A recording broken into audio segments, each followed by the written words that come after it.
شہید سرخرو ہیں، یہ دھرتی ہے تو ہم ہیں، یہ دھرتی نہیں تو کچھ بھی نہیں۔ پاک فوج کے جوانوں کو مارکہ حق کی کامیابی مبارک ہو۔ صدر آصف علی زرداری کا گجرانوالہ کینٹونمنٹ میں افسروں اور جوانوں سے خطاب، کہا بھارت کو معلوم ہوگا کہ اصل جوانوں سے مقابلہ کیسا ہوتا ہے۔ آزمائش میں ہر پاکستانی اپنی جان و مال پاکستان پر نچھاور کرنے کے لیے تیار ہے۔ دشمن کی غلامی کسی غیرت مند پاکستانی کو قبول نہیں، ہم تو جیتے ہی شہادت کے لیے ہیں۔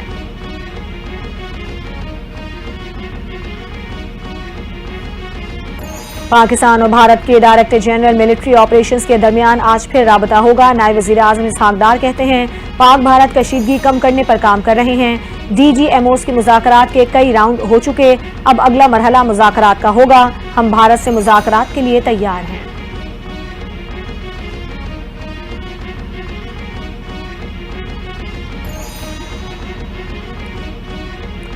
گورنر پنجاب سردار سلیم حیدر کی راولپنڈی میں اسکواڈرن لیڈر شہید عثمان یوسف کے گھر آمد۔ شہید عثمان یوسف کے والد اور دیگر اہل خانہ سے تعزیت کی۔ سردار سلیم نے فاتحہ خوانی اور شہید کے درجات کی بلندی کے لیے بھی دعا کی۔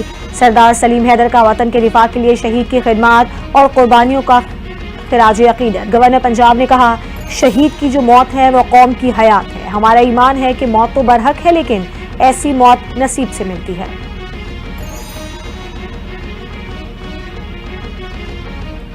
وزیر اعلیٰ پنجاب مریم نواز سے ترکی کے سفیر عرفان نذیر اوغلو کی ملاقات۔ دو طرفہ تعلقات، تجارتی تعاون، علاقائی امن و ثقافتی روابط پر تبادلہ خیال ہوا۔ بھارتی جارحیت پر ترکی کی پاکستان کی دو ٹوک حمایت پر وزیر اعلیٰ کا اظہار تشکر۔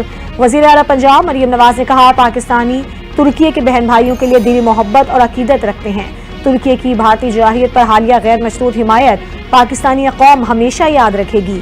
پاک ترکی تعلقات کو نئی بلندیوں تک لے جانا چاہتے ہیں۔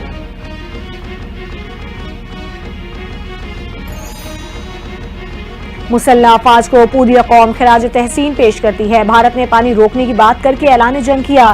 نواز شریف کے شکر گزار ہیں جنہوں نے ہمیں ایٹمی قوت بنایا۔ اسپیکر قومی اسمبلی ایاز صادق کا تقریب سے خطاب، کہا حکومت پاکستان نے پہلگام واقعے کی مذمت کی۔ افواج پاکستان نے دشمن کو منہ توڑ جواب دیا۔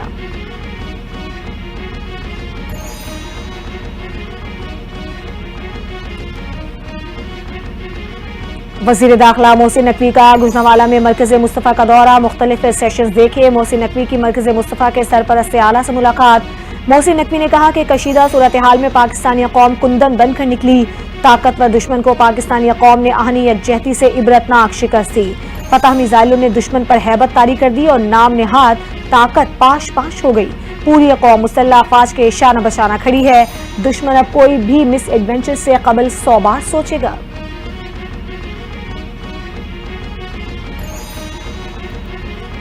آئندہ مالی سال کے لیے وفاقی بجٹ کا تخمینہ 17,500 ارب روپے سے 18,000 ارب روپے ہونے کا امکان۔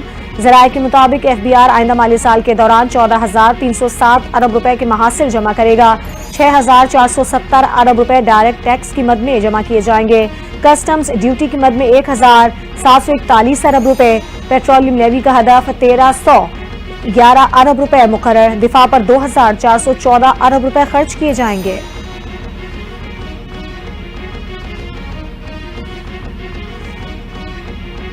پاک فوج کی بھارت کو شکست فاش دینے پر استحکام، پاکستان پارٹی کا کنونشن کا فیصلہ۔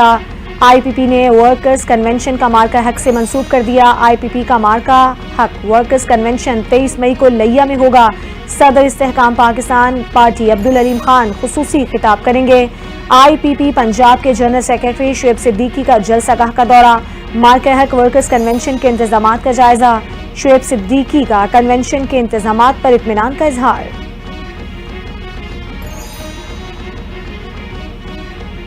ملکی معیشت ترقی کی راہ پر گامزن ہے، ترسیلات زر میں ریکارڈ اضافہ ہو رہا ہے۔ آئی ٹی کے شعبے میں سرمایہ کاری کے حوالے سے خوشخبریاں ہیں۔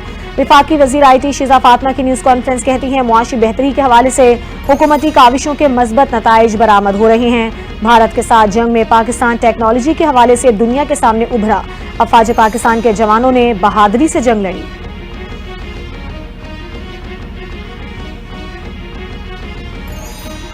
پاکستان کے شہیدوں اور غازیوں پر فخر ہے۔ بھارت کو جو جواب ملا جارحیت کرنے سے پہلے 100 بار سوچے گا۔ مودی کی سوچ اسرائیلی وزیر اعظم والی ہے۔ گورنر سندھ کامران ٹیسوری کی میڈیا سے گفتگو کہتے ہیں پاک فوج نے اپنے فرائض اور ذمہ داری کو بہترین طریقے سے انجام دیا۔ بھارت کو پاکستان نے جو جواب دیا وہ دنیا نے دیکھا۔ بھارت اس قسم کی جارحیت کا اب کبھی نہیں سوچے گا۔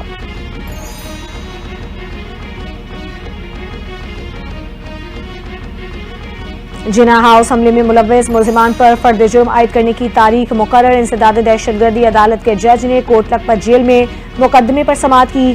عدالت نے 24 مئی کو ملزمان پر فرد جرم عائد کرنے کی تاریخ مقرر کر دی۔ 267 ملزموں کو فرد جرم کی نقول تقسیم کی۔ ڈاکٹر یاسمین راشد سمیت دیگر زیر حراست ملزموں کی حاضری مکمل کی گئی۔